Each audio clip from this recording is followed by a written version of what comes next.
to do with all of your charms. Well, I know you think it's not enough, but I could never give it up since I had the love in your charm. Yeah, I place my bet no matter the line. Well, I'll pick a winner every time. Well, lucky always gets me home.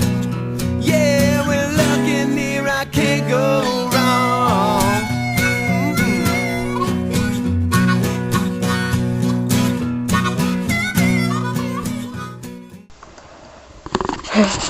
That's right, ethanol.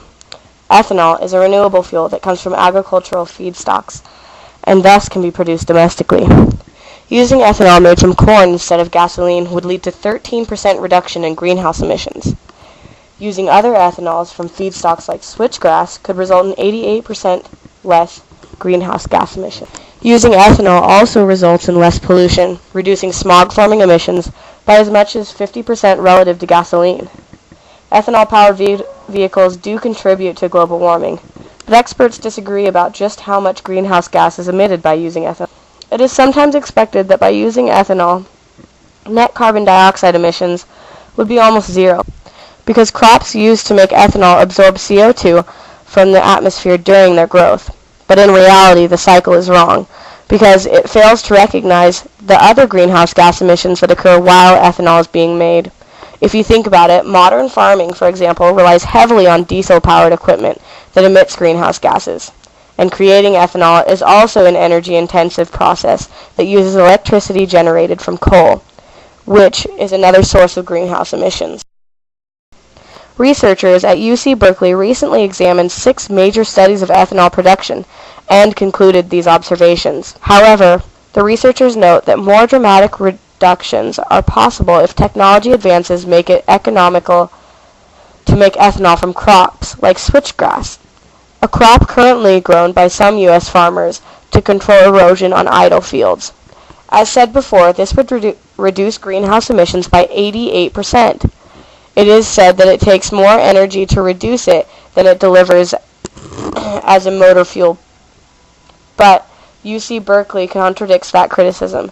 Their study concludes that ethanol made from corn does indeed have a positive net energy balance, particularly if you consider other products such as corn oil. The first downside would be price. Ethanol can be more expensive than gasoline, depending on where you live. For example, if you lived in the Midwest, where ethanol is mainly produced, it sells for nearly 30 cents less per gallon. But on the West Coast, ethanol would cost 35 cents more per gallon, and in the mid-Atlantic states, it is even higher, 44 cents per gallon. The higher price of ethanol in many areas is made worse by ethanol's second drawback, that ethanol, regardless of the price you pay for it, contains less energy than gasoline, so your car won't go as far on a gallon of ethanol, and your fuel economy will decrease by 20 to 30%. Another issue is that ethanol is widely available only in the Midwest. There's about 600 ethanol-using stations in the United States, but nearly half of those are in Minnesota and Illinois. Other areas, even populous ones, have little ethanol stations. For example, New York, California, Texas, and Florida have just 15 ethanol stations combined, only 2 of which allow sales to the general public.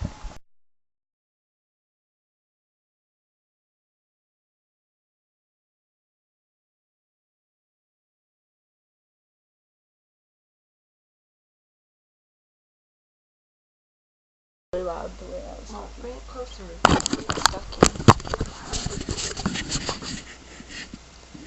Okay, I find the ethanol frustrating because of what it's done to the market.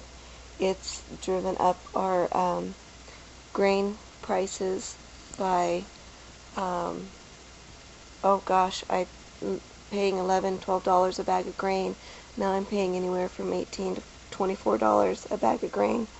And it doesn't stop there. You know, even our hay prices for our farm, we're paying last year's $135 a ton, and now we're paying anywhere from 200 to 215 a ton of hay for hay. So it just seems as anything that corn's used in, the price is going up. You're seeing businesses closing, and I think there was good intentions, but the outcome was not so good. It's kind of hit a lot of people really hard in the pocketbook.